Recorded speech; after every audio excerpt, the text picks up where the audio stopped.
Okay, today we're going to be looking at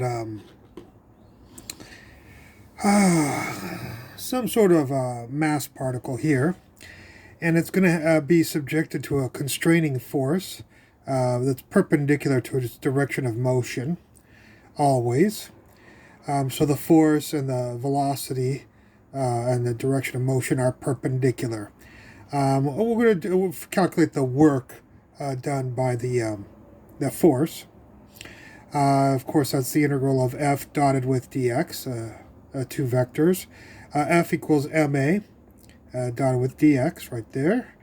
Acceleration is derivative of velocity with respect to time. If we scoot that time over underneath the dx right there, you will get m dv dx dt. All right. Dx dt, of course, is the velocity right there. That guy is right there, and this is here, and that's there. The mass of the object, when the force is perpendicular, the mass is going to be, or the acceleration is going to be proportional to the square root, the reciprocal of the square root of 1 minus v squared over c squared. That's when the force is perpendicular to the velocity, as opposed to the force being in the direction of velocity or not perpendicular to the velocity. So the mass will equal m0 square root of 1 minus v squared over c squared. Okay, now then, we'll integrate this, and it's a fairly simple integral. And that will be negative m0, the rest mass, c squared, square root of 1 minus v squared over c squared. Again, the force is perpendicular to the direction of motion, so the work will equal 0. We'll evaluate this integral here from a to b. We'll make a equals 0 first, then b equal the speed of light c. And if you stick in c into here, of course, you'll get a 1. 1 minus 1 is 0, so you'll get 0 minus. And you'll stick in 0 into here, you'll get a 1 times a negative m0 c squared, which is this. And if we set that equal to 0, because the work equals 0, because the force is perpendicular to the direction of motion, always, then we see that the m0 will have to equal, the rest mass will have to equal 0. So if we take an object that has a 0 velocity and subject it to a force moving in a circle here, and that it eventually has some sort of constraining force that makes it go from 0 to the speed of light here, then we see that the rest mass of the object will be 0, which is the rest mass of light. Next, we evaluated here from 0 to the speed of light. We'll do it from 0 just to some arbitrary velocity v here. And if we do that, put v into here, minus put 0 into here, we'll get this term right here. That's the rest mass c squared, speed of light squared, 1 minus the square root of 1 minus v squared over c squared, close parentheses. If we again make the work equal to 0, we'll get that either the velocity has to equal 0 or the rest mass has to equal 0. But again, we're getting the rest mass equal to 0 when we go to an arbitrary velocity, which is kind of interesting.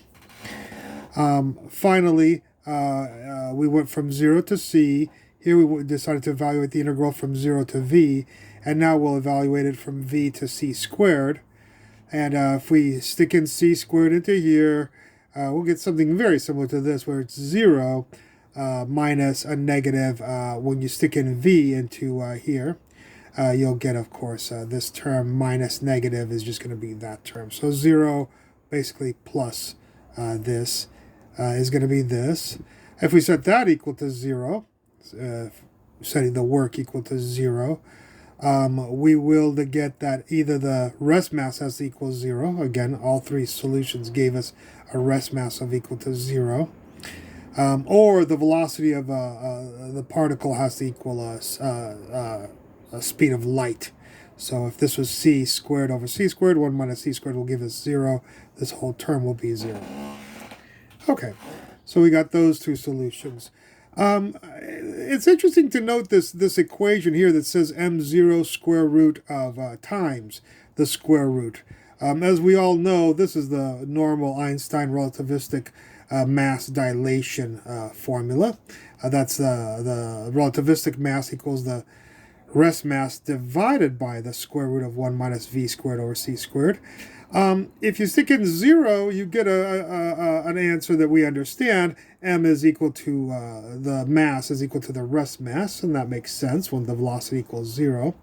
What's interesting about this formula, though, is when you type in the speed of light in here, we would love to get that the mass is equal to 0.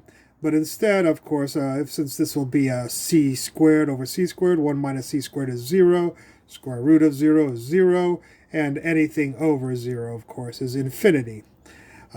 So it's interesting that this formula does not give us the correct answer for light. Light moves at the speed of light, but here it's telling us that the mass of a photon is equal to infinity, which would not make sense.